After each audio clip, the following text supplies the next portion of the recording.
Good morning friends. Today I am going to explain the vector analysis, some basic points. That is what is scalar, what is vector and resolving a vector. So first to come to the point, that is what is scalar. Scalar means a physical quantity which has only magnitude is called a scalar quantities. For example, mass, time, energy, pressure, temperature and current. So these are the quantities which are having only magnitude. Okay, so we are talking about these quantities in terms of magnitudes only, so that is called the scalar quantities or scalars. Now come to the point, that is what is vector.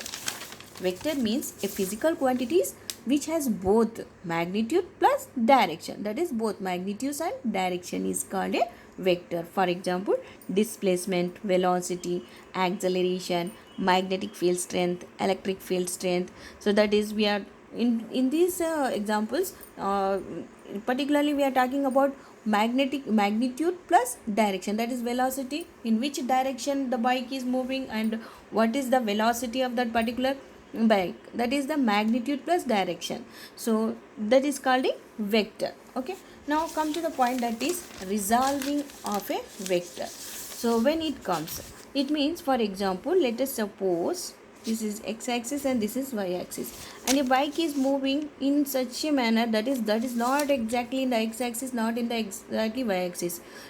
Sometimes it looks it is going in the x-axis, and after that it goes in the y direction also. So it means, let us suppose the velocity of the bike is v. Okay, so that time, and it makes an angle theta with the x-axis.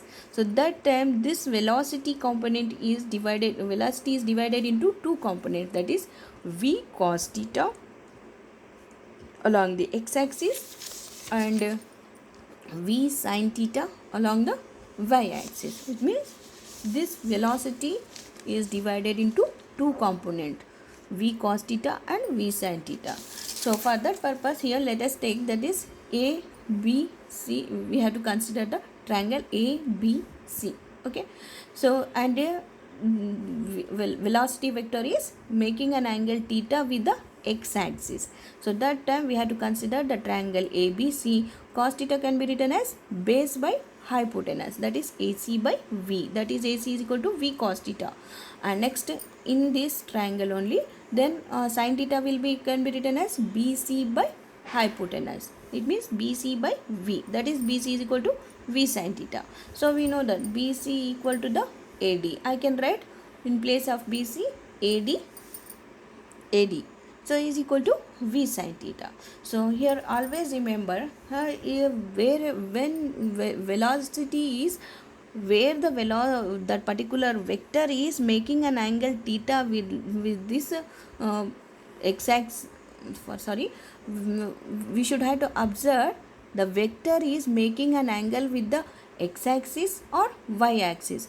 If it is making an angle with the y-axis, so that time it will be v cos theta and it will be v sin theta. Remember this point here.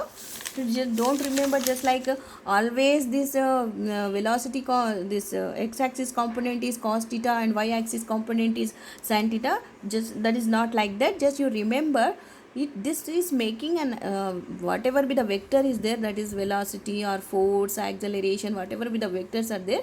So that is making an angle theta with the this axis or that axis. So if it is making an angle theta, just like here, theta with the y-axis, that time this will be v cos theta and this will be v sin theta. Thank you. For more videos, subscribe my channel Physics.